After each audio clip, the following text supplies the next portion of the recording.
Halo,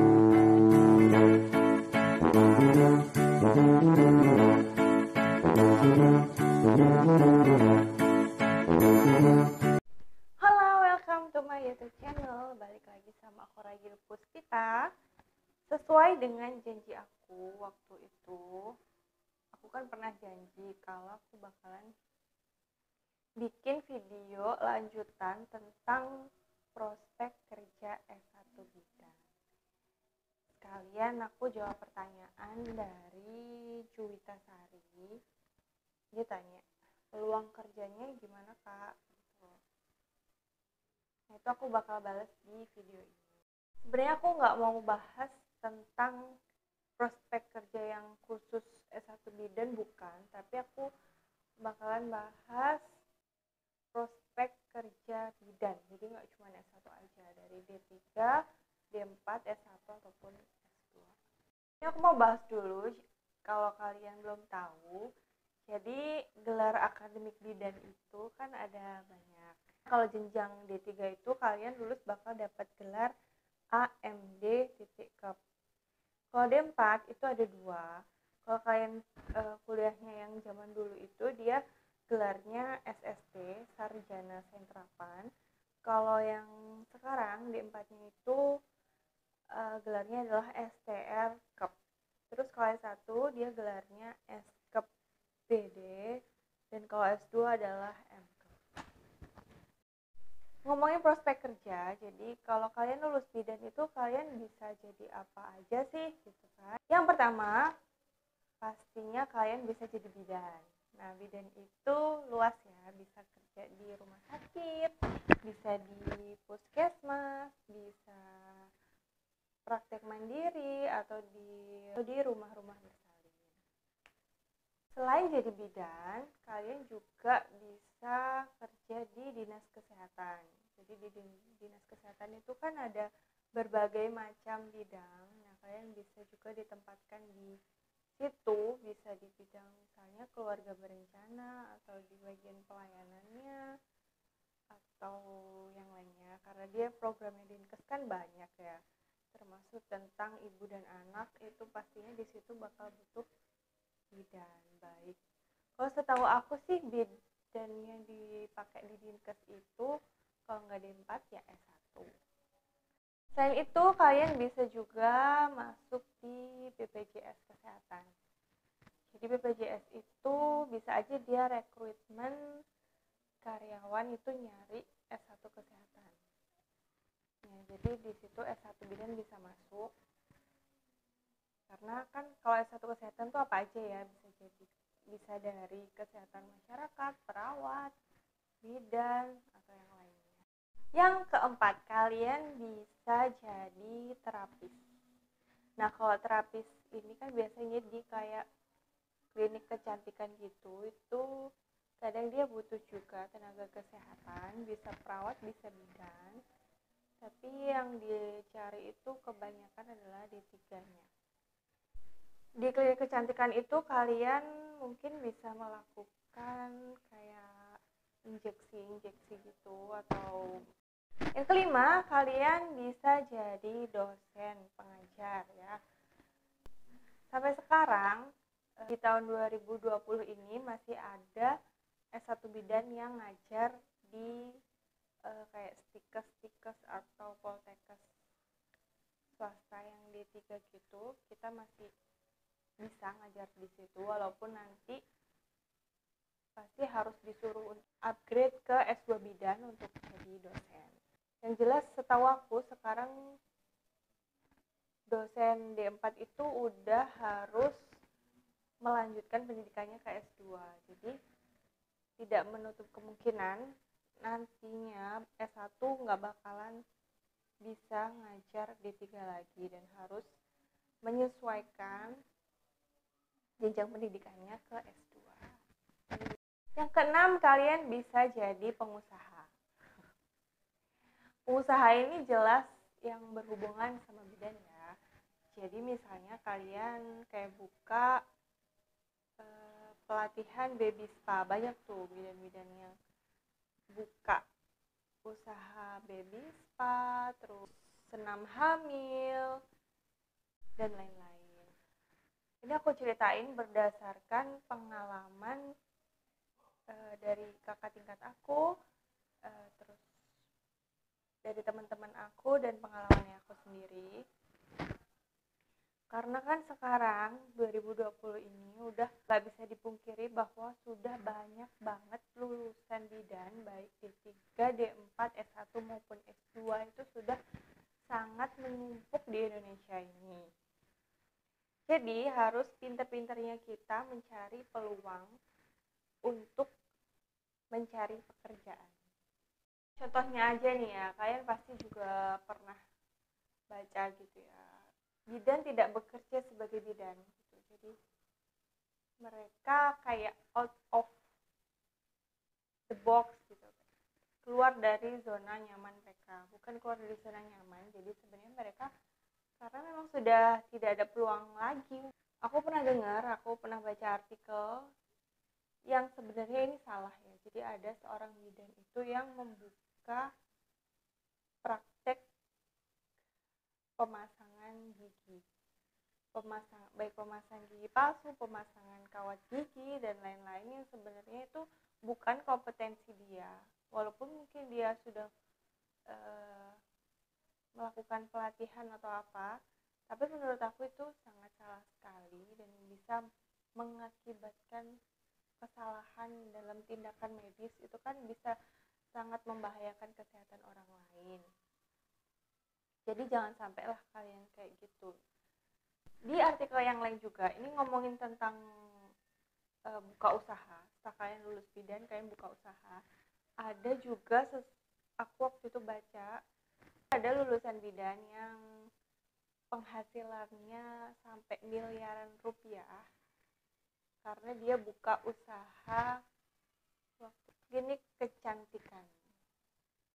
Jadi waktu itu ceritanya dia kan berasal dari keluarga yang saudara-saudaranya adalah seorang dokter kandungan, sehingga dia memutuskan untuk sekolah bidan. Tapi ternyata setelah dia lulus, dia merasa bahwa bidan itu bukan passionnya dia, bukan sesuai yang dia inginkan. Akhirnya kan kalau udah nggak suka itu kan mau kerja juga bakalan nggak maksimal gitu ya. Jadi dia memutuskan untuk membuka klinik kecantikan. Yang pertama itu ada 1 cabang dan akhirnya dia berhasil sehingga membuka banyak cabang yang akhirnya berhasil dan sukses, bukan menjadi seorang bidan. Nah itu tadi kan prospek kerjanya ya, jadi bisa jadi apa aja. Sekarang kalau ngomongin peluang, seberapa besar peluang kerja bidan di tahun 2020 ini, aku bakalan jawab dengan jujur, sejujur-jujurnya bahwa di tahun aku lulus waktu itu aja itu udah susah banget cari kerja gitu. Terutama di kota aku ya. Jadi di tiap daerah itu kan pasti peluangnya bakalan beda banget. Kayak di Jawa ataupun di luar Jawa jelas bakal lebih banyak peluang kerjanya di luar Jawa. Karena apa? Karena penduduknya di sana kan lebih sedikit. Sedangkan di Jawa lebih banyak. Kalau ngomongin lulusan bidan di Indonesia ini, jelas sudah amat sangat banyak sekali gitu ya. Tidak terkecuali untuk S1 bidan, karena sekarang program studi S1 bidan itu sudah amat sangat banyak di Indonesia. Jadi yang jelas lulusannya juga sudah sangat banyak, nggak seperti waktu aku pertama kali masuk kuliah 2011 itu baru ada 2 universitas yang membuka, jadi lulusannya pun masih sedikit. Tapi kalau sekarang udah sangat menjamur sekali. Nah, dengan sudah semakin banyaknya lulusan yang ada itu tidak sebanding dengan kebutuhan tenaga bidan di Indonesia sendiri. Contohnya gini, misalnya rumah sakit itu rekrutmen 1 kali rekrutmen, biasanya paling banyak itu ngambil bidan kalau S1 2 sampai 3 orang. Kalau D3 mungkin bisa 5 sampai 10. Nah, sedangkan rekrutmen itu dilakukan nggak setiap tahun gitu loh. Jadi bisa 2 tahun sekali, 3 tahun sekali, sedangkan setiap tahun banyak sekali lulusan bidan yang terjun ke lapangan, ke dunia kerja, hingga menyebabkan bidan-bidan itu banyak yang belum mendapatkan pekerjaan setelah lulus. Jadi kadang mereka magang dulu atau melakukan kegiatan-kegiatan yang lain. Setelah lulus itu kita nggak langsung dapat STR, jadi kita harus nunggu kurang lebih waktu itu 1 tahun. Jadi untuk cari kerjaan pun kita agak tertunda. Jadi kan kalau buka lowongan bidan itu pasti ada persyaratan bahwa yang jadi bidan harus punya STR. Kalau nggak punya, kita pasti bakalan gugur di tes administrasinya. So, banyak dari teman-teman aku yang 1 tahun pertama setelah lulus itu memang belum dapat kerjaan. Tapi setelah itu banyak yang masuk ke rumah sakit, baik negeri maupun swasta. Nah, sebenarnya pintar-pintarnya kita aja sih cari peluang. Jadi pasti ada aja yang butuh tenaga bidan di rumah sakit. Tinggal kitanya aja mau nyari atau enggak, mau datengin atau enggak. Jadi tergantung niat. Kadang misalnya kita setelah lulus balik ke kampung halaman kita sendiri dan kita maunya yaudah kita cari kerja di tempat kota kita tinggal itu gitu. Padahal peluang itu banyak di luar kota tempat kita tinggal gitu. Jadi kan balik lagi ke pilihan kalian gitu. Kalian mau nggak berusaha sedikit untuk biar mendapatkan pekerjaan? Paling nggak kalian punya pengalaman dulu lah jadi bidan. Nanti kalau misalnya udah ada, kalau kalian pengen balik ke daerah kalian masing-masing dan ada peluang di situ, ya udah balik aja lagi gitu. Terus teman-teman aku yang lain kalau yang memang setelah lulus nggak pengen kerja jadi bidan, mereka ada yang buka usaha baby spa, senam hamil, atau mereka melanjutkan kuliah di S2 bidan untuk menjadi seorang dosen kayak gitu.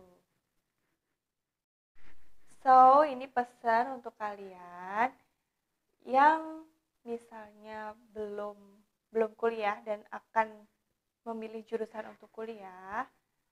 Setelah kalian lihat video ini, kalian bisa berpikir-pikir ulang apakah kalian ingin masuk ke jurusan bidan atau enggak dengan melihat lulusan bidan yang sudah amat sangat banyak ini.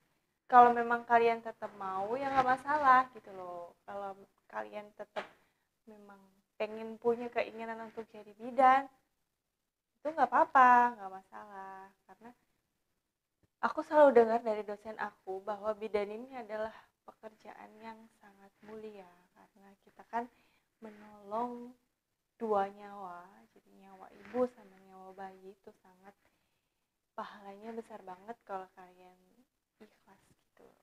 Jadi ya gitu deh, jadi bidan jangan cuman mengejar pekerjaan dan penghasilannya aja, tapi nilailah sebagai ibadah.